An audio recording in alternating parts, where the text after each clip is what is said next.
Hey, what's up guys? Pchild here, bringing you Challenge Rift 51.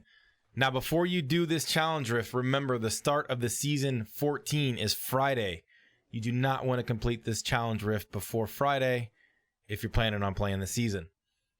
I'll explain how that works in just a little bit, but if you're watching this video and you're getting ready to do the Challenge Rift and you're going to play season 14, don't beat the Challenge Rift. You can watch the video so you know how to do it fast on Friday when the season launches.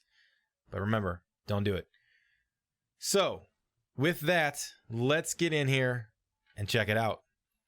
Alright guys, as soon as we get in the Rift, let's click on our soul mirror and check out what we're working with.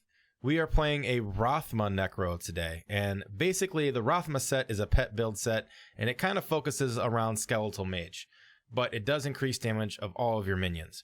So you can see the 6 set bonus says each active Skeletal Mage increases your minion and Army of the Dead damage by 1,000% up to a max of 4,000%. So at 4 mages, we're going to cap that out, and all of our pets are going to do 4,000% damage. That's amazing. The 4 pieces are set reduction. Basically, as long as your minions are attacking things, you're going to get stacks. The stacks give you 1% damage reduction up to a 50 stack, so 50% damage reduction. And then your 2 set says minions have a chance to reduce the cooldown of Army of the Dead by 1 second each. The other items that we have, the only other 2 real notable items are Scythe of the Cycle. Your secondary skills deal 400% additional damage while Bone Armor is active. And then we have the Circle of Najul's Evol, and what that does is your mages last 4 seconds longer and you rise an additional mage each time you cast it. The big things to note here are you want to keep your Bone Armor up to proc this Scythe of the Cycle. So Bone Armor in this build is set to number 4. As long as you cast number 4 with mobs around, it will grip them and give you stacks. You can stack up to 10. Just make sure you keep that up. Make sure you're casting your Skeletal Mage to keep, you can have a maximum of 10 mages. You need to keep at least a maximum of 4 or a minimum of 4 out at all times. Up to 10. You can probably keep 10 out all day long with this build.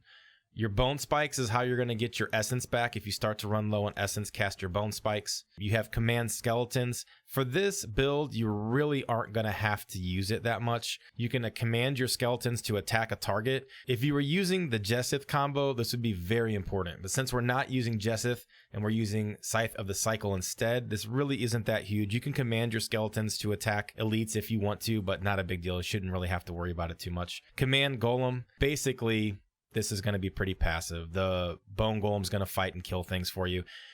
You can have him taunt and do 2,000% weapon damage if you hit this, so you can use your number 2 ability on elites if you want to, and it will help you kill them faster. And then Corpse Lance, you can Corpse Lance if you want. There's going to be a lot of corpses laying around, but you shouldn't have to worry about it too much. It's kind of just a filler ability. If you were going to push the build to the maximum of its ability, then we would need to probably use Corpse Lance, but I'm going to think that with the Rathma set and the Skeletal Mage damage and Bone Armor, those are really the only items that you need to worry about. Keeping your mages up, keeping your Bone Armor active. So let's get in, play the build, and check it out. Alright guys, as soon as we get in the Rift, we're going to cast all of our abilities just to get started, just to make sure we have everything up. I have my 10 Skeletal Mages out. You can see we're running around killing the things. This is an amazingly open Rift, so it should be very easy. I'm bone spiking things, and I'm going to cast number 4, which is my Bone Armor, to make sure I have my Bone Armor up. I'm making sure I keep 10 mages up. So as soon as I see my mage count in the top right hand corner of the screen drop down, I'm just casting more mages.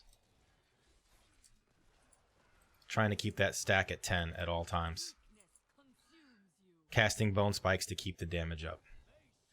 It's okay if you let a couple mages drop, but as you can see, we are mowing through this Rift, guys. Look at that timer. If you follow this Rift south and to the west and take a counterclockwise loop around this, you're going to find 2 pylons. The first pylon you're going to find is a power, and the second pylon as you loop around is going to be a conduit.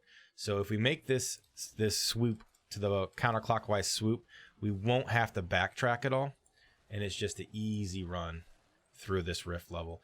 And if we kill all the things on this Rift level, we're pretty much going to knock out the Rift right there. We'll have to kill a couple things on the second level, but not very much. So we're just going to run through here, clear out all this juicy trash that they're giving us.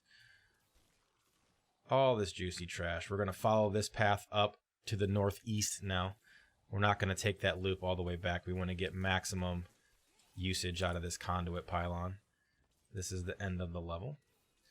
And look at that timer, man. We're 75% of the way through. We're 2 minutes ahead. This is, again, a counterclockwise loop. So if you get the option in this rift, what you want to do is you want to go counterclockwise southwest. So just keep following that path, and that's the most optimal route through this rift. And you can see we're just going to keep killing these elites. We got another guy back here that I missed. Let's get him. He's dead. So keep following this path. The Rift Guardian today is Blighter. So as long as you have your minions up and have some essence to create minions if you need to, your bone armor up, you will absolutely shred them. I am not going to kill him because I am saving this challenge rift for the season, Friday. But I will go ahead and get him spawned. I'm going to start letting my mages die off a little bit so that way when he spawns, I don't accidentally kill him. So I'm going to start letting my number drop closer to 4 just to slow the rift down a little bit. But if I were pushing this rift, like come Friday when I'm actually pushing the rift, I would slow it down a little bit. And I died, which is completely fine. I'm actually kind of glad I died because now I'm only going to pull out 2 mages. Because we are at 97%. So you can see I'm just making this clockwise loop. There are elites everywhere. I got 8 mages out. That's not good. So we are running from this Rift Guardian. We don't want to kill him. You can see we got... We're leaving the game, boys. I almost killed him. I almost messed it up. But we didn't. We didn't. Oh my gosh, that was so close. Look at his health. He had a quarter health left. So you guys can see how easy this rift is gonna be. Oh man, that was too close for comfort. I gave myself a little heart attack. So that's it, guys. The challenge rift is pretty basic. All you have to do is keep your bone armor stacks up, which is your number 4 ability, and then cast skeletal mage. Keep your skeletal mages above 4 and you're going to shred the rift. If you keep it at 10, you're going to destroy. Keep casting bone spikes on things to get your essence back. As you can see, bone spikes generates 24 essence. I'm going to go over how the challenge rift works with the season in case you lived under a rock for the last couple seasons and you don't know. When you do a challenge rift and you complete the challenge rift, you get bounty mats. You get about the equivalent of a T13 full set of Acts 1 through 5 bounty mats. If you log in and create a seasonal character, log in that character, then log out of that character, complete the challenge rift, then go back to that seasonal character, you can collect those bounty mats and start your season off with a set of T13 bounty mats already good to go. The benefit to doing this is you get a Death's Breath, so it allows you to upgrade your blacksmith and your jewel crafter and your enchantress all the way up right off the bat. And then you can craft level 70 weapons that have level reduction minus, level 60 weapons that have level reduction minus.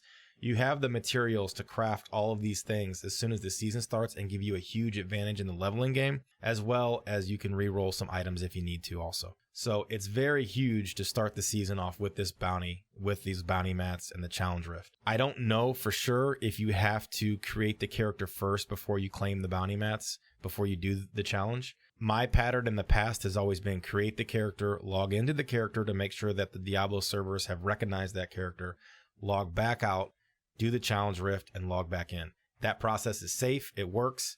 It might be a couple seconds faster if you don't create the character first. I don't know. I'm not going to risk it. Do that, guys. Log in, collect your bounty mats. This is a very easy week. This is probably the easiest week in the season start I've ever seen.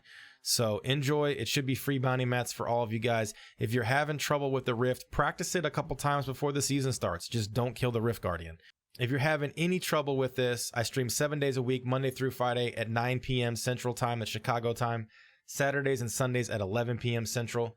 Come hang out. I'll give you some pointers if you're having trouble, or leave a comment in the comment section below and I'll try to answer you as quick as I can. Enjoy season 14, guys. I'm looking forward to it. The double goblins are going to be fun. I can't wait to get a couple blue goblins and just watch the loot explosion. So I will see you next Monday for Challenge Rift 52. Peace.